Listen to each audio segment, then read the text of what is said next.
आज हम बनाएंगे विंटर स्पेशल सोया मेथी की भाजी और लच्छा पराठा।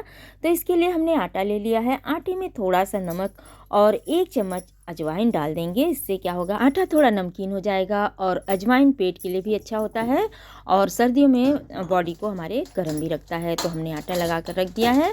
इसको थोड़ी देर के लिए ढक देते हैं जिससे कि ये अपना एक टेक्सचर ले ले और सॉफ्ट हो जाए। तो इसको कवर करके रख देते हैं एक तरफ। इधर हम एक स्लरी बनाएंगे, तो हमने मैदे का इस्तेमाल नहीं किया है, आटे में ही हमने घी मिलाकर अच्छी तरीके से स्लरी बनाकर रख ली है। इधर हम सोया मेथी लेंगे, तो सोया मेथी को मैं काटने से पहले धो लेती हूँ, यानी कि काटने के बाद मैं कभी भी नहीं धोती हूँ। तो इसको हम एक दिन पहले ही धोकर रख देंगे जिससे कि सारा पानी जो है निचोड़ जाता है और ये सूखा सूखा सा हो जाता है, तो हमें कुकिंग में ज़्यादा टाइम नहीं लगता है। अब इसको हम काट लेंगे। तो सोया मेथी को हमें बहुत इजीली काट करके तैयार करेंगे। बहुत ज़्यादा बारीक मैं नहीं काटती हूँ, अगर आप बारीक काटना पसंद करें तो बारीक भी काट लें। इसके सॉफ्ट स्टेम्स को भी मैं नहीं हटाती हूँ, क्योंकि सारा फ्लेवर, सारी खुशबू होती है वो स्टेम्स में ही होती है। तो मैं जो बहुत हार्ड स्टेम्स होते हैं बस उन्हीं को हटाती हूँ, सॉफ्ट स्टेम्स को इसी में छोड़ देती हूँ। तो भाजी हमारी कट गई है। इधर हम आलू ले लेते हैं। तो आलू मैंने नए वाले आलू लिए हैं, क्योंकि सोया मेथी की भाजी नए वाले आलू के साथ बहुत अच्छा बनता है। तो हमने आलूओं को अच्छी तरीके से पहले छील लिया है, फिर 2-3 पानी से धो लिया है और इसको पानी में ही रख दिया है, क्योंकि आलू बहुत जल्दी काले पड़ते हैं। तो इसको काटने के लिए या तो इस तरह से हम गोल गोल काट लेंगे, लेकिन मेरे आलू बड़े हैं तो पहले हम गोल गोल काट लेंगे और इसके बाद इसको फिर से 2 पार्ट्स में डिवाइड कर लेंगे। इस तरह से हमने अपने आलूओं को अच्छी तरीके से काट लिया है और पानी में इसको रख दिया है। इधर हम अब आगे के प्रोसेस में चलते हैं। तो हमने गैस पर कढ़ाई को चढ़ा दिया है, उसमें 2 बड़े चम्मच तेल डाल दिया है। तेल जब अच्छे से गर्म हो जाएगा तो गैस की फ्लेम को हम मीडियम टू लो कर देंगे अभी। और हमने 1 चम्मच जीरा, थोड़ा सा हींग डाल दिया है। इनके चटक जाने के बाद हम इसमें ढेर सारा लहसुन डालेंगे। तो मैंने पूरा 1 गांठ लहसुन इसमें ले लिया है, क्योंकि लहसुन का फ्लेवर सोया मेथी की सब्जी में बहुत अच्छा आता है। मैं कभी भी साग में प्याज नहीं डालती हूँ, लेकिन अगर आप खाते हो तो वो भी डाल सकते हैं बारीक काट करके। तीखे के अनुसार हमने यहाँ पर मिर्च ले लिया है। हमने 2 हरी मिर्च और 2 लाल मिर्च लिया है। और अब ये सारे मसाले अच्छी तरीके से भून चुके हैं, तो आपने कटे हुए आलूओं को पानी से निकाल लेंगे और अपनी कढ़ाई में हम इसको ट्रांसफ़र कर लेंगे और अच्छी तरीके से पहले एक बार चला लेंगे। इस तरह से चलाने के बाद हम स्वादानुसार नमक डाल देंगे। नमक डाल देंगे तो आलू हमारे बहुत जल्दी सॉफ्ट हो जाएंगे।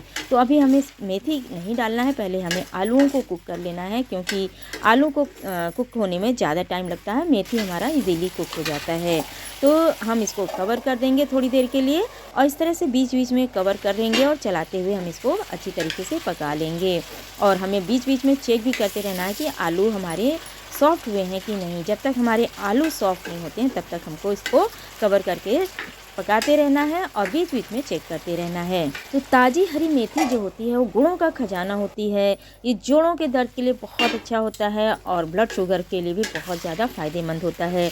तो सर्दियों में जब मेथी बहुत अच्छी क्वांटिटी में और बहुत अच्छी क्वालिटी के मिलते हैं तो हमें इसको ज़रूर अपनी डाइट में शामिल करना चाहिए, क्योंकि एक बार सर्दी चली जाएगी तो फिर हम ताज़ी मेथी बिल्कुल भी नहीं खा पाएंगे। और हम बीच बीच में इस तरह से चेक कर रहे हैं। हमारे आलू जो हैं ऑलमोस्ट कुक हो चुके हैं, लगभग पक चुके हैं। तो यहीं पर हम 1 चम्मच के बराबर हल्दी पाउडर डाल देंगे। थोड़ा सा ही धनिया डालेंगे, बहुत ज़्यादा नहीं, धनिया पाउडर थोड़ा सा डाल देंगे। और बस इसको इस समय ज़्यादा नहीं चलाना है। और इसी समय हम इसमें मेथी जो हमने काट करके रखी है, सोया मेथी, उसको डाल देंगे। वैसे सोया मेथी इस समय देखने में हमें लगेगा कि बहुत ज़्यादा है, कढ़ाई हमारी छोटी पड़ रही है, लेकिन हम इसको किसी भी तरह से मैनेज करेंगे। तो अभी हम बिल्कुल चलाएंगे नहीं, इसको कवर कर देते हैं कुछ देर के लिए और हम देखेंगे कि मेथी जो है अपने आप में थोड़ा सा श्रिंक हो गई है और कढ़ाई में अपने आप उसके लिए जगह बन जाएगी। अब हम इसको बहुत केयरफुली थोड़ा सा चला लेंगे, ऊपर नीचे कर लेंगे सभी चीज़ों को। सब्जी को एक बार अच्छी तरीके से चलाने के बाद हमने 2 टमाटर लिए हैं। ये देसी वाले टमाटर हैं, इनको छोटे छोटे टुकड़ों में काट लेंगे और इसको इस भाजी में मिला देंगे। टमाटर डालने से एक तो मेथी की कड़वाहट कुछ कम हो जाएगी और दूसरा हमारी सब्ज़ी बहुत ज़्यादा टेस्टी बन करके तैयार हो जाएगी। और इस तरह से जब हम टमाटर डालकर किसी हरी सब्ज़ी को बनाते हैं तो उसकी पौष्टिकता कई गुना बढ़ जाती है। देखने में बहुत ज़्यादा अच्छा लगता है, खाने में स्वाद बढ़ जाता है और सबसे बड़ी बात जो इसकी न्यूट्रिशनल वैल्यू होती है वो बहुत ज़्यादा बढ़ जाती है। किसी भी साग को जब हम बनाते हैं तो उसकी भुनाई बहुत ज़्यादा ज़रूरी होती है। तो लगातार इसको चलाते हुए हमें कुक करना है। और हम देख सकते हैं कि पानी बिल्कुल भी नीचे नहीं रह गया है, यानी आलू का पानी भी बिल्कुल ख़त्म हो चुका है। और हमारी सोया मेथी की भाजी में पानी तो बिल्कुल ही नहीं था, क्योंकि एक दिन पहले हमने इसको धो करके रख लिया था। तो इस तरह से हमारी ये भाजी ऑलमोस्ट कुक हो गई है, तैयार हो गई है। लेकिन फिर भी अभी हम इसको गैस को बिल्कुल धीमा कर देंगे और बिना ढके इसको दूसरी तरफ रख देते हैं, और इधर हम अपना पराठा बना करके तैयार कर लेते हैं। तो हमारा आटा बहुत अच्छी तरीके से सॉफ्ट हो गया है, एक अच्छा सा टेक्सचर इसने ले लिया है। तो फटाफट से हम अपने लच्छे पराठे को बना करके तैयार कर लेते हैं। तो एक मीडियम साइज़ की लोई लेंगे और उसको हम बनाने के बाद इसको हाथ से थोड़ा सा फैला लेंगे, और इसके लिए हमें सूखे आटे की हेल्प लगेगी। तो हम सूखे आटे को भी लगाते रहेंगे। इसको पहले हम बेल लेते हैं, यानी कि हमें इसको काफ़ी पतला बेल करके तैयार करना है, क्योंकि हमें लच्छा पराठा बनाना है। तो हमें इसको अभी फोल्ड करना होगा, तो हम इसको बहुत पतला ही बेल करके तैयार कर लेंगे। और इसके बाद जो हमने स्लरी बना करके तैयार करी है उसको इसके ऊपर अच्छी तरीके से फैला लेंगे।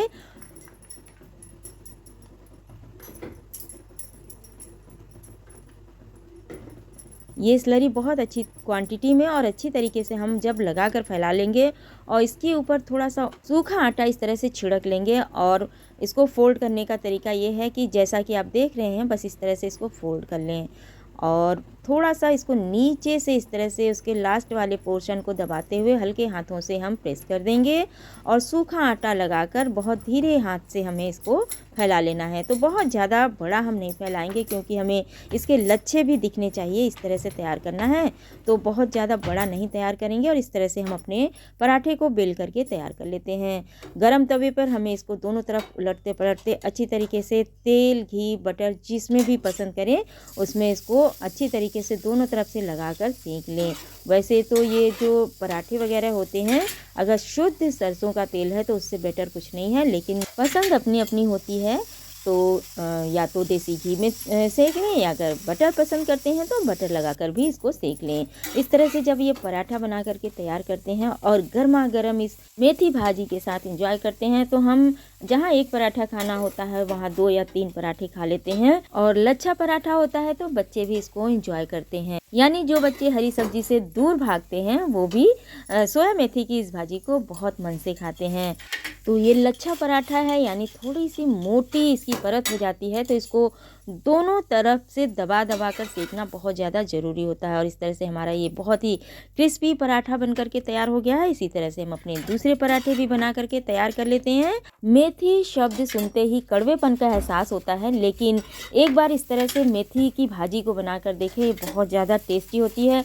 और इस तरह से जब भाजी हम बनाते हैं तो मेथी की कड़वाहट उसमें बिल्कुल भी पता नहीं चलती है, क्योंकि जो टमाटर वगैरह डाला है और उसको अच्छी तरीके से जब हम भून लेते हैं तो सब्जी की कड़वाहट बिल्कुल भी उसमें पता नहीं चलती है। तो इस तरह से हमारे पराठे बन करके तैयार हो गए हैं, और देख सकते हैं कि इसके लच्छे बहुत अच्छी तरीके से निकल कर आए हैं। हमारे लच्छे बहुत ज़्यादा मज़ेदार बन करके तैयार हुए थे, और खाने में जब मेथी भाजी के साथ इसको खाएंगे ना, तो ये मतलब खाने के मज़ा को दोगुना कर देते हैं। तो इस तरह से ये लच्छा पराठा और मेथी की भाजी को हमने बना करके तैयार कर लिया है। विंटर्स स्पेशल है, तो इससे अच्छा कुछ भी नहीं। तो बस फटाफट से इसको सर्व करें और गर्मा गर्म एंजॉय करें।